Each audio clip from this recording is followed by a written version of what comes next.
আমি দেখতে পারি যে আমি উল্টা হয়ে ঝুলে আছি। বিছানার উপরেই আমার মাথাটা নিচে, পাটা উপরে। দোয়াগুলা পড়ার পরও আমার সমস্যা হইতেছে, আমাকে বোবায় ধরতেছে। ঘুম থেকে উঠা দেখতেছি গায়ে একটা আঁচড়ানো দাগ। ওয়াশরুমে থাকাকালীন আমি ফিল করতে পারি যে আমার একটা জায়গা খুব জ্বলা উঠলো।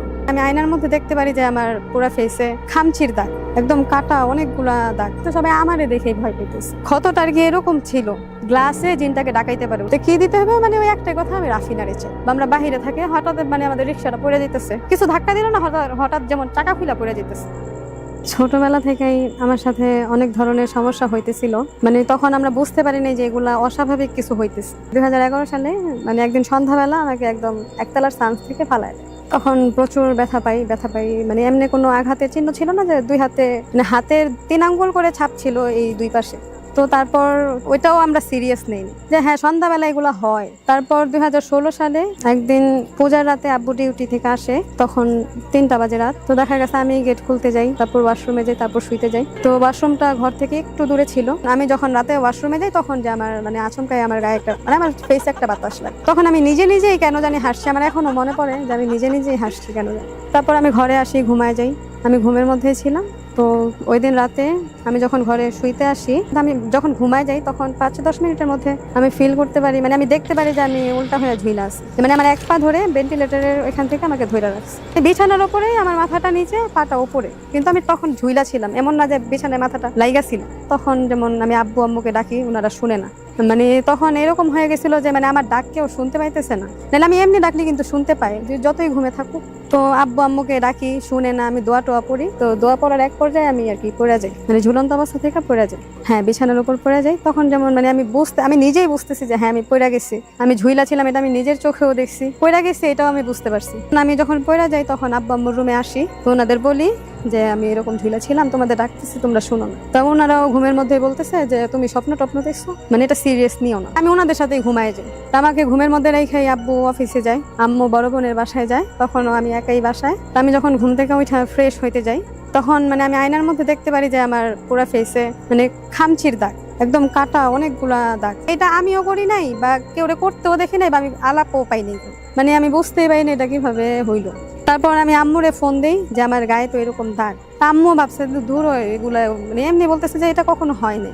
আব্বুকে আর তখন কিছু জানাই নাই। আম্মু বলে যে ঠিক আছে তুমি বাসায় থাকো, আমি আইসা দেখবো। তারপর আমি বের হই বাসা থেকে, যে ফ্রেন্ডের সাথে বের হই, তখন ওরাও আর কি খেয়াল করে যে তোমার এই অবস্থা কেন।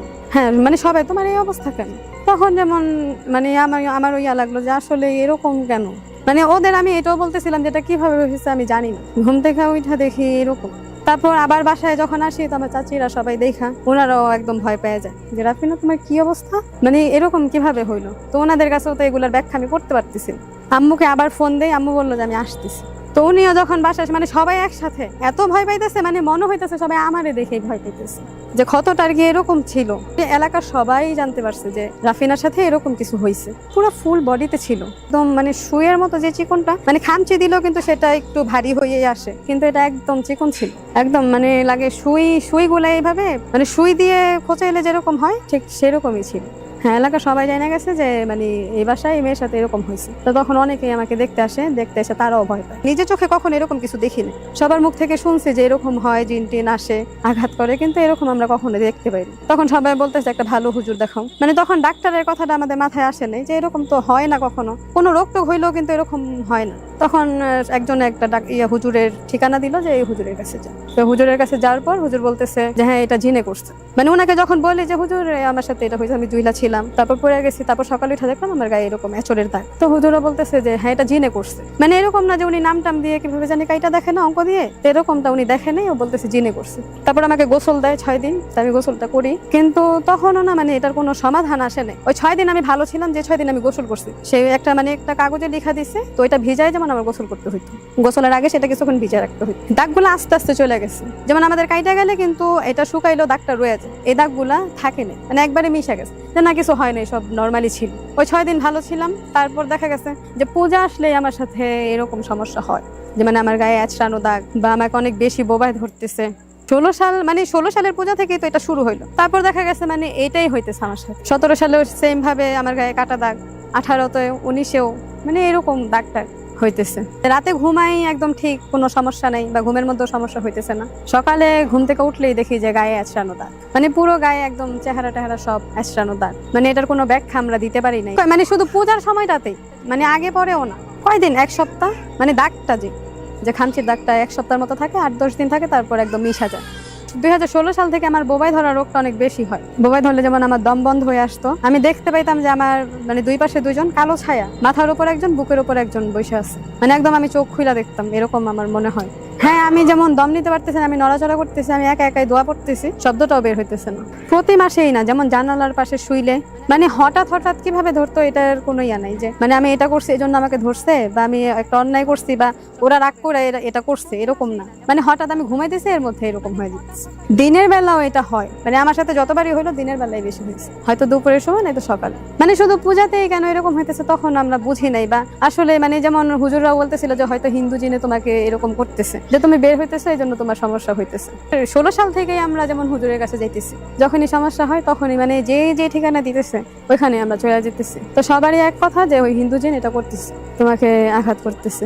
কয়েকবার তাবিজও নিছি, কিন্তু তাবিজটাও কোথাও পড়ে যায় এটা আমি দেখি না, বা মানে বাহিরেই পড়ে যাইতেছে নাকি, মানে ঘরে পড়লে তো পাইতাম, সেটা আমরা আর পাই নাই। এরকম 2-3 বার তাবিজও নিচ্ছি, কিন্তু এটার কোনো সমাধান পাই নাই। হ্যাঁ, তাবিজও থাকে না, হাতে দিলেও থাকে না, গলায় দিলেও থাকে, তাবিজটাই হারায় যায়, মানে একদম গলা থেকে কাইতন সহ পড়ে যায়। কিন্তু ঘরে পড়লে এটা আমরা পাইতাম, কিন্তু কই পড়ে এটা আমরা জানি না। একবার পাইছিলাম, পাওয়ার পর যেমন এটা আমরা এক জায়গায় রাখি, তখন যেমন ওইখান থেকেও আমরা এটা আর পাইনি। তারপর 2019 সালে এই পুজোর সময়তে এইরকমই যে আঁচড়ানো দাগ, আর প্রচুর বোবাই ধরতেছে। মানে আমার সাথে যে থাকতেছে, মানে আমার সাথে যেই সুখ না কেন, ওনারা দেখতেছে না, কিন্তু এরকম হইতেছে আমার সাথে। তারপর যেমন আমার ফুফাতো বোনের জামাই, উনি ওইরকম জিনটিনের চিকিৎসা করে, তো উনি বলতেছে যে তোমার এত সমস্যা হইতেছে, হুজুররা এগুলো বলে, তো তুমি মানে আমাকে কেন বলো না? তো তখন যেমন আমরা বললাম যে হ্যাঁ ভাইয়া, এরকম সমস্যা হইতেছে, আপনি কি করবেন, আপনি কি কিছু করতে পারবেন? তখন বললো যে ঠিক আছে, তাহলে আমি তোমাকে নিয়ে বসবো।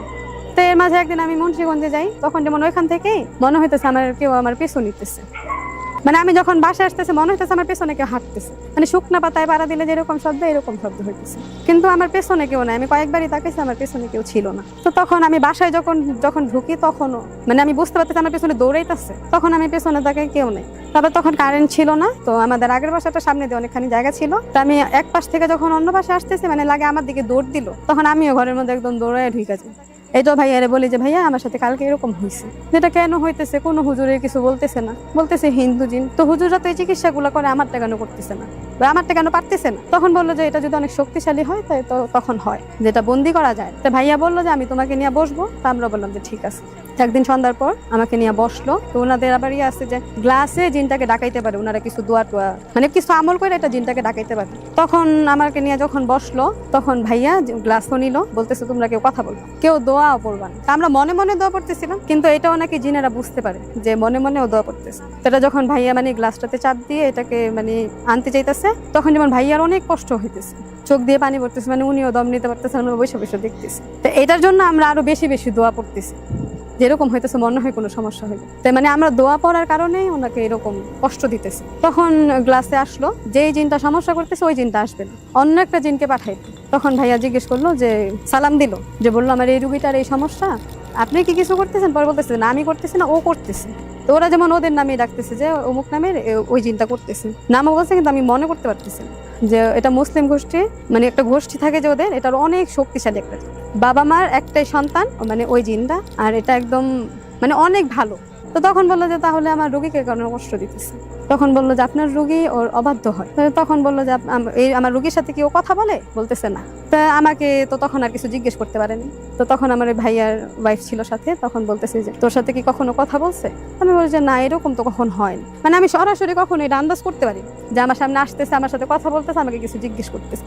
হ্যাঁ, এরকম কখনো হয়। তবে এর মাঝে একদিন নামাজের মধ্যে মানে আমি অনেক বেশি এটা নিয়ে কেন জানি চিন্তা করতেছিলাম। নামাজের পরে আমি তখনও যাই নামাজে, তখন মনে হলো খাটের নিচ থেকে কেউ শীষ বাজাইতেছে। মানে আমি বারবার খাটের নিচে তাকাইতেছি, কিন্তু কিছু নাই, কিন্তু শীষের শব্দটা খাটের নিচ থেকে আসতেছে না, নামাজে না। তখন আমার নামাজ শেষ, কিন্তু আমি যাই নামাজি, মানে অনেক বেশি চিন্তা করতেছি। তো তখন আমার সামনে একটা পানির বোতল ছিল, বোতলটা না মানে মনেই হয় কেউ একদম ছুঁড়া ফালাই দিচ্ছে, মানে কেউ হয়তো নিয়ে এটাই ভাবে ফালাই দিচ্ছে। তো তখন যেমন আমি তাড়াতাড়ি উঠা যাই, উঠে অন্য ঘরে আইসা আম্মুরে বলি যে আম্মু এরকম হয়েছে। তখনও মানে আম্মু মানে এগুলা ওনারা জানি কেন বলতেছে পারবা, যেটা তোমার স্বপ্নে হইতেছে। বলতেছে বা ধুরো তুমি আজাইরা কথা বলতেছো। আমি তখনও জানি না উনারা আসলে মানে কি বলতে চাইছে, তখন আমি বুঝিনি। যে আমার মনে হইতেছিল এটা আমার সাথে হয়, এটা আমি বুঝি, এটা হয়তো আমি কাউরে বুঝাইতে পারবো না, কেউ বিশ্বাসও করে না। এখনকার সময় তো কেউ বিশ্বাস করেই না যে এরকম কিছু আছে। তো যে ভাইয়া যখন বসলো তখন ভাইয়া তো জিজ্ঞেস করলোই যে কেন আমার রোগীকে কষ্ট দিতেছো। তারপর বললো এই রোগীটাকে আমি পছন্দ করি, মানে ওই জিনটা অন্য জিনকে দিয়ে বলাইতেছে যে তোমার এই রোগীকে এই জিনটা অনেক পছন্দ করে। তো কিভাবে পাইলো, তো বলতেছে যে ওর বাবা মার সাথে যখন ডাক করে বের হয়ে যেতেছে তখন এই রোগীটা ওর পায়ের নিচে পড়ছে, যখন উপর দিয়ে যেতেছে তখন ও পায়ের নিচে পড়ছে, তখনই ওরে পছন্দ করে ফেলে। তাই এটা আমি জানি না কিভাবে পড়ছে বা আমি কখনো দেখিও না যে পায়ের নিচে কিভাবে পড়ে। হ্যাঁ, কিন্তু আমার সামনে কখনো এটা হয় নাই, মানে আমি সরাসরি কখনো দেখিনি যে লম্বা কিছু আমার কাছে আসছে বা আমার পেছনে বা আমার সামনে বা আমার উপরেও কিছু দেখিনি। তখন যেমন মানে ওনার একটাই প্রশ্ন যে পছন্দ করে তাইলে কেন কষ্ট দাও। তখন যে মানে ওনারা বলতেছে অবাধ্য হয়। তো কি অবাধ্য, ও কেউ সাথে মিশতে পারবো না, কোনো ছেলের সাথে মিশতে পারবো না। তো ছেলেটাকে যেমন আমার হাজবেন্ডের কথা বললো যে ওর জামাই ওর সাথে মিশতে পারবো, মানে এটা হয় যে আমি যখন ও আমার পাশে থাকে বা আমরা বাহিরে থাকে, হঠাৎ মানে আমাদের রিক্সাটা পড়ে যেতেছে, কিছু ধাক্কা দিল না, হঠাৎ যেমন টাকা খুলা পড়ে যেতেছে। তারপর মানে অন্য কোনো ছেলে নাই, জামাইটাই যেমন অসহ্য ওর কাছে। তো তা বললো তো কি করবে এখন, বললো যে ও ওর সাথে থাকতে পারবে না। উনি এরকম দুইবার আমার বাবার বাসা থেকে যখন ওনার বাসায় যায় তখন দুইবার উনি নাকি শুনতে পায় যে ওনাকে কেউ বলতেছে যে রাতে বের হবা না, মানে আমার জামাই শুনতে পাইতেছে যে তুমি রাতে বের হবা না। দুইবার এরকম নাকি স্পষ্ট শুনছে, কিন্তু ওনার আগে পিছতে কেউ ছিল না। তো আরেকদিনও এরকম উনি রাতে বাহিরে ছিল 2টা-3টার দিকে, তো একটা বাচ্চা মেয়ে নাকি ওনার সামনে এসে বলে তুমি বাসায় চলে যাও। তো তখন আমরা মানে আমি বিশ্বাস করি যে ধরো এরকম কি হয় যে তোমার সামনে এসে বলতেছে তুমি বাসায় চলে যাও, পরে বলতেছে যে না এটা হয়েছে। তারপর যখন বললো যে তুমি তাহলে ওরে ছাইড়া দাও, তুমি যেহেতু জানতেছো ওর বিয়ে হয়েছে, ওর জামের সাথে থাকতেছে, তুমি ওরে ছাইড়া দাও। বলতেছে যে না ওরা আমি ছাইড়া কখনো যাবো না, যাবো আমার ইচ্ছাতে, কিন্তু কেউ এটা করতে পারবে না। বলতেছে তাহলে তোমার এখন আমরা মাইরা ফেলবো। তো হুজুর এটা মাইরা ফেলতে পারে দোয়ার মাধ্যমে।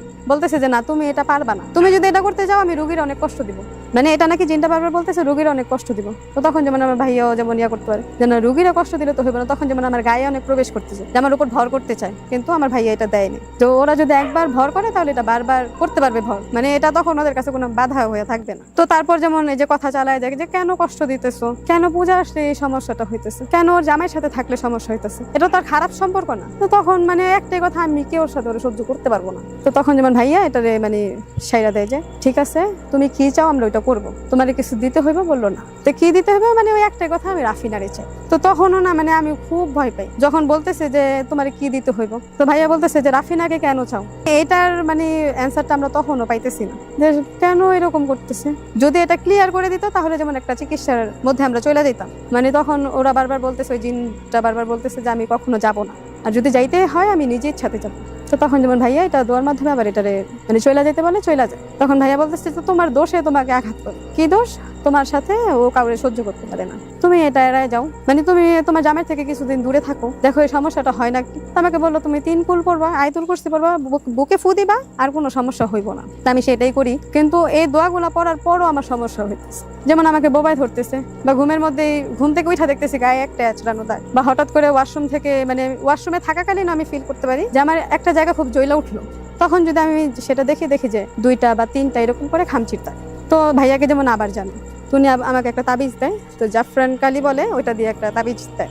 তারপর ওই তাবিজটা কিছুদিন পরার পর আমার কোনো সমস্যা হয় না। তাবিজটাও কই জানি পড়ে গেছে, মানে তাবিজটা আমরা আর পাইনি যে কই পড়লো। তখন আমাদের 2টা রুম ছিল, পড়লে তো এই 2টা রুমের মধ্যেই পড়বে, তা কোথাও নাই। তারপরও যেমন এই যে 21 সাল 22 সাল 23 সাল মানে এখনো সমস্যা হইতেছে, যে আমাকে বোবায় ধরতেছে, ব্যাচটানো দাগ পাইতেছি, কোন একটা বাধা আসতেছে। তো যেমন আমাদের পারিবারিক কিছু ঝামেলা, আমি যেমন বলতেছি যে হয়তো এই জিনটা করতেছে, যেহেতু ও বলছে যে ও আমার জামাইয়ের সাথে আমাকে সহ্য করে না, তো দেখা গেছে এই জিনটাই করতেছে, না আর কে করবে। সামনাসামনি কেউ করলে সেটা আমরা দেখতে পাই বা শুনতে পাই যে ও করতেছে, মানে এটার কোনো উত্তর নাই যে কে করতেছে বা কেন এরকম হইতেছে। মানে এখনো যেমন নামাজের মধ্যেও আমি যেমন আমার মনে হইতেছে আমার পাশে কেউ, বা যেমন আমার বাসায়, আমার শ্বশুর বাসায় ওয়াশরুমটা আমার ঘরের মধ্যেই, যে ভিতর থেকে কেউ কড়া নাড়তেছে, মানে যে ছিটকানিটা ওইটা কেউ নাড়তেছে। তো তখন যেমন মানে আমি বুঝতে পারি যে জিনটাই কিছু করতেছে, তখন যেমন আমি ভয় পাই না। মানে এখন এটা সয়ে গেছে কেন জানি, মানে কেন জানি আমি আগে যেমন হঠাৎ ভয় পেয়ে যেতাম এরকম কিছু হইলে, এখন আমি ভয় পাই না। হ্যাঁ, মানে এইটাই আমার মনে হয় যে এই জিনটাই কিছু করতেছে, যেহেতু সহ্য করতে পারতেছে না, এই জিনটাই সবকিছু করতেছে। ছোটকালে ছিল যেন হাত পা ছিলা ফালাইতো, যেমন ওই দোতলা থেকে ফালাই দিছিল একবার কানিসের থেকে। এরপরে অনেক কিছু হয়, ওর পিছনে পিছনে যায়, কোথাও গেলে যায়, এরকম ভাব করে। তো আমি আমার মেয়ের বাসায় গেছি, রাত্র ওর সাথে হয়েছে, রাত্র ওর সাথে অনেক অত্যাচার হয়েছে, তা আমরা তার খেয়াল করি নাই। সকালে আমি তো সকালে উঠে গেছি, ও বলতেছে কান্দা কান্দা আমু আমার হাত পা ছিলা কেন? তাই আমি তাড়াতাড়ি আইসা দেখি কি ওর অবস্থা অনেক খারাপ। কবিরাজের কাছে নিয়ে গেলাম, যার পোক করলো ওর সাথে জিন আছে না। রাতে 12টার পরে কল যেত কন্ট্রোল রুমে, কল যেত ইঞ্জিন রুমে, কল যেত পার্সোনাল কেবিনে। ইভেন আপনার কলটা রিং এর পরে কলটা ইন লাইন, তখনও আপনার মানুষে গিয়ে সেখানে চেক করেছে, কেউ নেই, কেউ নেই। ফার্স্ট আমি যখন ক্যাপ্টেন হই যে জাহাজে, সেই জাহাজে সেটা ছিল চাইনিজ জাহাজ। সেখানে অনেক বছর আগে সেখানে ওই জাহাজে একটা চিফ কুক মারা যায় ওই জাহাজে। তো এই মিডনাইটও আছে সব সময় ওই যেই চিফ কুকের যেই রান্না করার যে জায়গা, সেখানে একটা টেলিফোন আছে, সেই টেলিফোন থেকে কন্ট্রোল রুমে ফোন যায়। জাহাজের বিভিন্ন জায়গায়, বিভিন্ন পার্সোনাল কেবিনে, জাহাজের ইঞ্জিন রুমে অথবা জাহাজের ব্রিজ রুমে কল যেত ওই নাম্বার থেকে, এবং ওটা ওই জাহাজের সবগুলো ফোনেই কোথায় থেকে কল আসছে সেটা দেখা যেত। যার কারণে সবাই দেখতো এটা গ্যালি থেকে, বাংলায় রান্নাঘর, গ্যালি, জাহাজে গ্যালি বলে। তো আমরা সেখানে আবার গ্যালিতে আপনার তখন আমাদের লোক পাঠাতাম, আসলে তো সেখানে কেউ নেই। হ্যাঁ, তখন তো আমি জাহাজে এই কল আসতো, এটা সবসময় কল আসতো ওই ফোন থেকে রাতের বেলায়। ইভেন আপনার কলটা রিং এর পরে কলটা ইন লাইন, তখনও আপনার মানুষে গিয়ে সেখানে চেক করেছে, কেউ নেই, কেউ নেই। ওই চিফ কুক মারা যাওয়ার পর থেকেই ওটা পেত। এরপরে যখন ওখানে কেউ গিয়ে ইনভেস্টিগেশন করতে যেত যে ওখানে কেউ আছে কিনা, বাস্তবে কখনোই কাউকে পাওয়া যেত না ওখানে। না, সাউন্ডলেস, দেখা যাচ্ছে যে কোনো ধরনের সাউন্ড নেই। না, ক্যাপ্টেনের কেবিনে আসলে কখনো ওই ফোনটা আসতো না। এটা আসলে কেউ ইচ্ছাকৃতভাবে ফোন করতো, বা এটা বছরের পর বছর হয়ে আসতেছিল। তো ক্রু তো চেঞ্জ হচ্ছিল বারবার, তারপরও তো এটা বছরের পর বছর আপনার হয়ে আসতেছিল। তো কাকতালীয়ভাবে সেই জাহাজটা আমি চিটাং পোর্টে নিয়ে আসছি। ওটা স্ক্র্যাপ হয়ে যাবে, ঠিক আছে, ওটা স্ক্র্যাপ হয়ে যাবে। তো স্ক্র্যাপ হয়ে যাবে, জাহাজটা নিয়ে আসার পরে চিটাং পোর্টে আমি অ্যাঙ্কর করি, কোনো সমস্যা নেই। জাহাজটাতে আমি প্রায় 15 দিন ছিলাম। মানে ওই জাহাজটার আগে আমি মোটামুটি আমার চুক্তি সেটা অলরেডি শেষ। তো যেহেতু জাহাজটা বাংলাদেশে আসবে আর আমিও বাংলাদেশি, সেহেতু আমাকে সেই জাহাজে ট্রান্সফার করে 15 দিনের মতো ছিলাম। 15 দিনে আমি আর কোনো প্রবলেমই পাই নাই। শুধু সেকেন্ড অফিসারই মাঝে মাঝে বলতো যে এরকম ফোন আসে, হ্যাঁ আমার ভয় লাগে অথবা সামথিং, বাট অ্যাকচুয়ালি আমি তাদেরকে আসলে কনসার্ন করতাম এই ধরনের কিছু নাই। পরে আমরা যখন চিটাং পোর্টে আসি, জাহাজ স্ক্র্যাপ হয়ে যাবে, জাহাজ ওখানে 1 সপ্তাহের মতো আমরা অ্যাঙ্করে থাকি, তাও কোনো প্রবলেম নাই। তখন আমাদের যেই স্ক্র্যাপ ইয়ার্ড বলা হয়, বিচিং করব আমরা। বিচিং করার আগে পাইলটের একটা রিকোয়ারমেন্ট থাকে, এই ড্রাফট করতে হবে। তখন বিচিং করার আগের দিন আমরা দেখতে পাই যে জাহাজ কন্টিনিউয়াস লিস্ট হয়ে যাচ্ছে, মানে হচ্ছে জাহাজ বাঁকা হয়ে যায়। মানে আগামীকালকে জাহাজ আপনার বিচিং করবো, এটা পুরো ল্যান্ডের উপরে উঠে যাবে, তারপর এটা কেটে ফেলবে। আমরা জাহাজে এখন চিটাং পোর্টে অ্যাঙ্করে দেখি যে আপনার জাহাজ দেখা যাচ্ছে 2 degree, 3 degree, 4 degree, 5 degree, 6 degree এরকম কাত হয়ে গেছে। আবার আমাদের ওখানে ব্যালাস্ট আছে, ব্যালাস্ট দিয়ে আমরা আবার সোজা করছি। সোজা করার পরে আবার দেখা যাচ্ছে যে ডানে 6 ডিগ্রি, 7 ডিগ্রি হয়ে যাচ্ছে, আবার আমরা সোজা করছি। সেই একদিন ছিল আমাদের জন্য really it was like, I don't know why. জাহাজে তো কোনো ধরনের অপারেশন নেই, জাহাজে কোনো কার্গো নেই। আগামীকালকে জাহাজ বিচিং হবে, জাহাজ দেখা যাচ্ছে আগামীকালকে আপনার ল্যান্ডের উপরে উঠে যাবে, এরপরে স্ক্র্যাপ করে ফেলবে স্ক্র্যাপ ইয়ার্ডে। তো এর আগে যখন সেকেন্ড অফিসার বলতে, আসলে আমার কাছে এটা কখনোই আমার বিলিভ হয় নাই। কিন্তু যখন লাস্ট ডেতে এটা কি হলো, পোর্ট সাইডে লিস্ট হয়ে যাচ্ছে 6 ডিগ্রি, আমরা তখন স্টারবোর্ডে ব্যালাস্ট করে লিস্ট করে আপরাইট করলাম। কিছুক্ষণ পরে আবার আমাকে চিফ অফিসার ফোন দিয়ে বলতেছে যে আবার লিস্টিং শুরু হয়েছে স্টারবোর্ডে। তখন আবার আমরা পোর্ট সাইডে করে দেখা যাচ্ছে ব্যালাস্ট ডিব্যালাস্ট করলাম, করে আবার সোজা করলাম, আবার দেখা যাচ্ছে পোর্ট সাইডে। এটা কেন হলো রিয়েলি আই ডোন্ট নো। আমার কথা হচ্ছে জাহাজে যদি হোল থাকে, যেহেতু এটা পুরান জাহাজ, যেহেতু আপনার এটা স্ক্র্যাপ করে ফেলবে, যদি হোল থাকে তাহলে এই জাহাজটা 15 দিন, আমি অলরেডি এই জাহাজে 15 দিন আমি আছি। আমি জাহাজ প্রশান্ত মহাসাগর থেকে এখানে নিয়ে এসেছি, তাহলে প্রশান্ত মহাসাগর থেকে সেম জাহাজটাই তো আনছি। এটা তো কখনো মানে ডানে বামে লিস্ট হয়ে যায়নি, বাঁকা হয়ে যায়নি।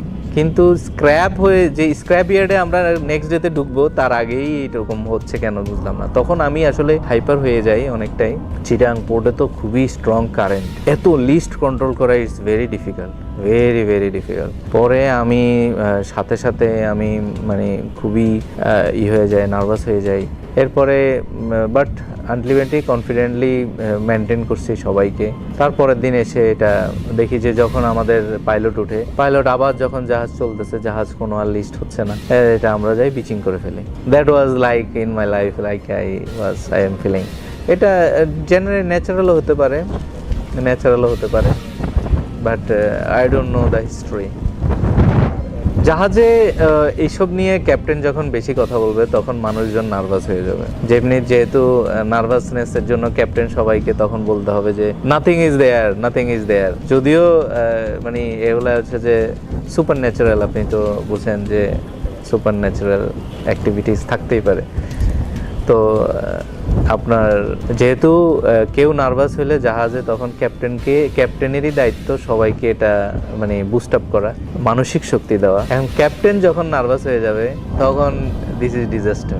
না, আমি তো ইনসাইড, ক্যাপ্টেন সবসময় ইনসাইড হাইপার হয়, বাট ক্যাপ্টেন কখনো এক্সপোজ করে না। যেমন হচ্ছে যে ওটা হচ্ছিল তখন আমি সবার সাথে, আমি নিজেও হেল্প করতেছি কিভাবে এটা প্রবলেম, সব আমাদের জাহাজের সবগুলা ক্রুই ওখানে ইনভলভ হয়ে গেছে প্রবলেমটা সলভ করার জন্য। কিন্তু আমি তো আসলে এক্সপোজ করি নাই যে আমি হাইপার হচ্ছি, আমি এটাকে এক্সপোজ করছি সবাইকে যে ইটস নর্মাল, এটা হতেই পারে, just solve the problem, we have to solve the problem. তারা তো হাইপার হয়ে গেছে, there is something supernatural. সারা রাত কেউই ঘুমায় নাই, জাহাজ শুধু বামে যাচ্ছে, এটা সোজা করলে ডানে যাচ্ছে, ডানে আবার সোজা করলে বামে যাচ্ছে, এইভাবেই পুরা 24 ঘন্টা কেউই ঘুমায় না, ইভেন আমিও ঘুমাতে পারি না।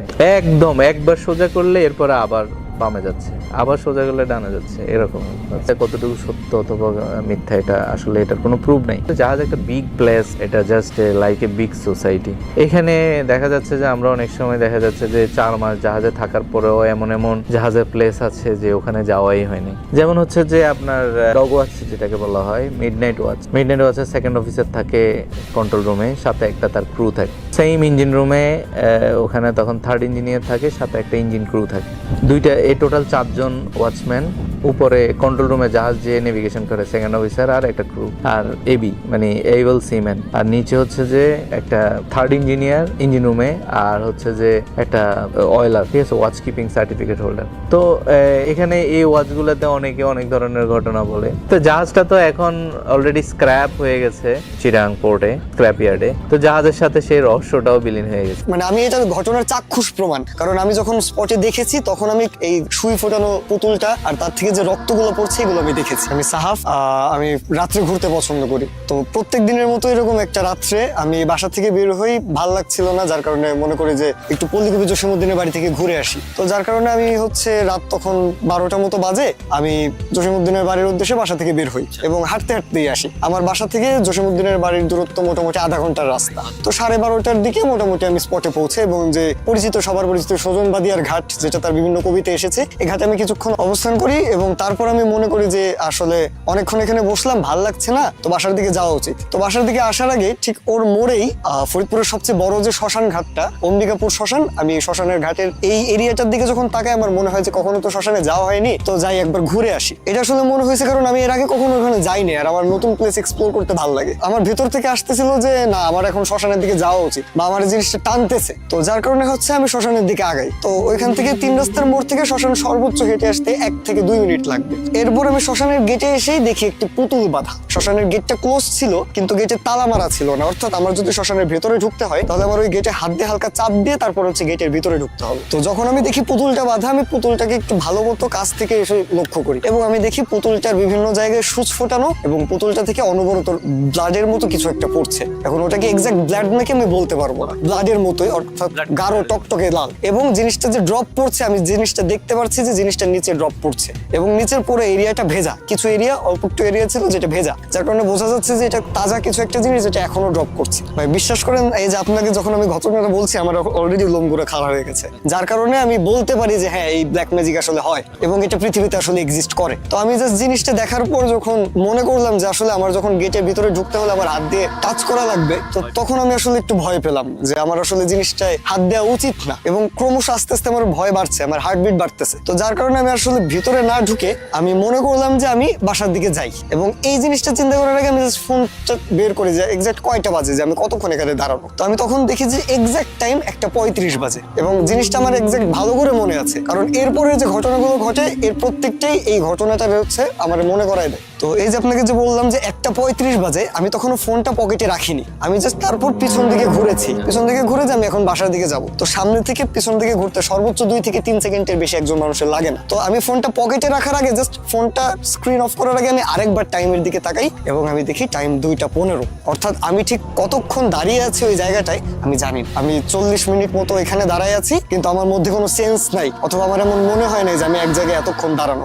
আমার জাস্ট মনে হয়েছে আমি সামনে থেকে পিছনের দিকে ঘুরেছি, দ্যাটস ইট। এবং এরপরে আমি আসলে হাঁটা শুরু করি।